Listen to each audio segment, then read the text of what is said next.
બન્યું છે કે તમે પોલીસ સ્ટેશન ગયા હોય અને પોલીસે તમારી ફરિયાદ ન લીધી હોય? હા મિત્રો, આવું ઘણીવાર બનતું હોય છે. ઘણા વ્યક્તિઓ જોડે મારામારીનો બનાવ બન્યો હોય છે, ચોરીની ફરિયાદ હોય છે, ફ્રોડની ફરિયાદ હોય છે, પોલીસ સ્ટેશન જાય છે, પોલીસ સ્પષ્ટ ઇનકાર કરે છે કે તમારી ફરિયાદ લેવામાં નહીં આવે. અરજી આપી દો, અરજીને મહિના વીતી જાય છે, તેમ છતાં ફરિયાદ નોંધાતી નથી. તો આવા સંજોગોમાં તમે કેવી રીતે ફરિયાદ નોંધાવશો? તમારી સાથે બનેલા બનાવનો તમે ન્યાય કેવી રીતે મેળવશો? તો એના વિશે આપણે એક મહત્વપૂર્ણ મુદ્દા વિશે ચર્ચા કરવાના છીએ મિત્રો. કાયદાની એક સરળ ભાષામાં ચર્ચા કરવી છે.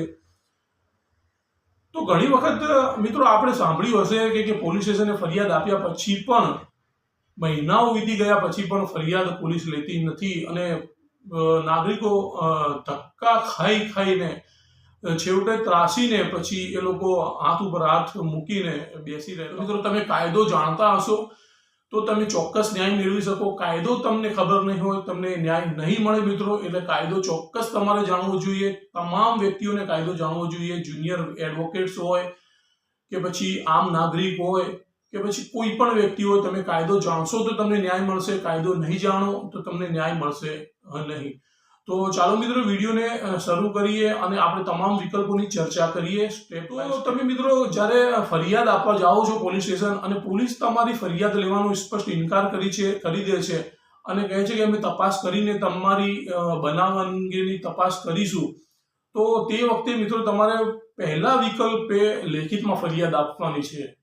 પોલીસ સ્ટેશને લેખિતે ફરિયાદ આપવાની છે. જે PSO છે એટલે કે પોલીસ સ્ટેશન ઓફિસર છે, એને તમારે લેખિતમાં ફરિયાદ આપવાની છે અને લેખિત ફરિયાદની એક ઓછી કોપી તમારે સહીવાળી લઈ લેવાની છે. પછી મિત્રો રાહ જુઓ, 2-5 દિવસની રાહ જુઓ. પોલીસ ફરિયાદ નોંધે છે કે નથી નોંધતી તેની રાહ જુઓ.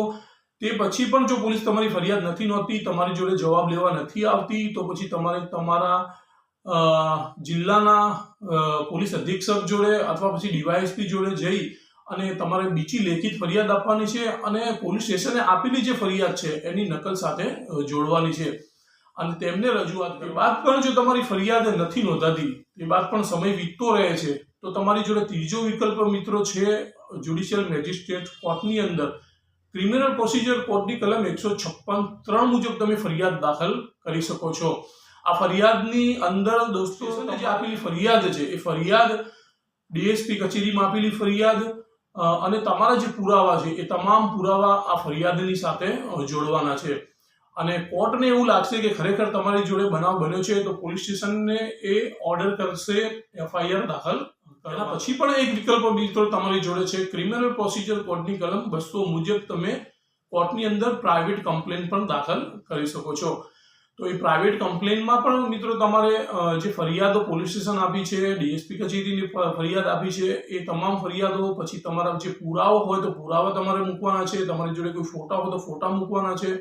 તમારી જોડે કોઈ મોબાઈલના સ્ક્રીનશોટ હોય, ચેટ હોય, એ તમામે તમામ પુરાવો તમારે મૂકવાના છે અને તે પછી કોર્ટ ઇન્ક્વાયરી કરશે અને કોર્ટને એવું લાગશે કે ખરેખર તમારી જોડે બનાવ બન્યો છે અને ફરિયાદ દાખલ થાય તેવું છે, તો તમારી ફરિયાદને ક્રિમિનલ રજિસ્ટરે નોંધશે અને આરોપીઓને સમન્સ કાઢવાનો હુકમ કરશે.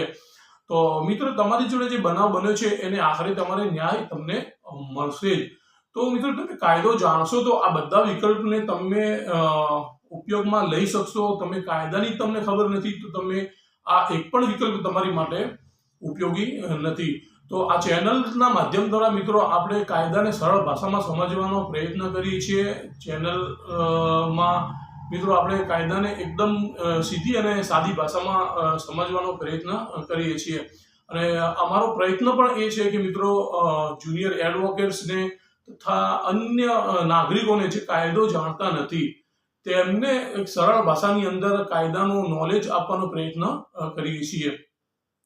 તો વિડીયો સારો લાગ્યો તો વિડીયોને તમારા મિત્રો સુધી શેર કરજો અને ચેનલ પર તમે નવા છો તો ચેનલને સબસ્ક્રાઇબ જરૂર કરી લેજો.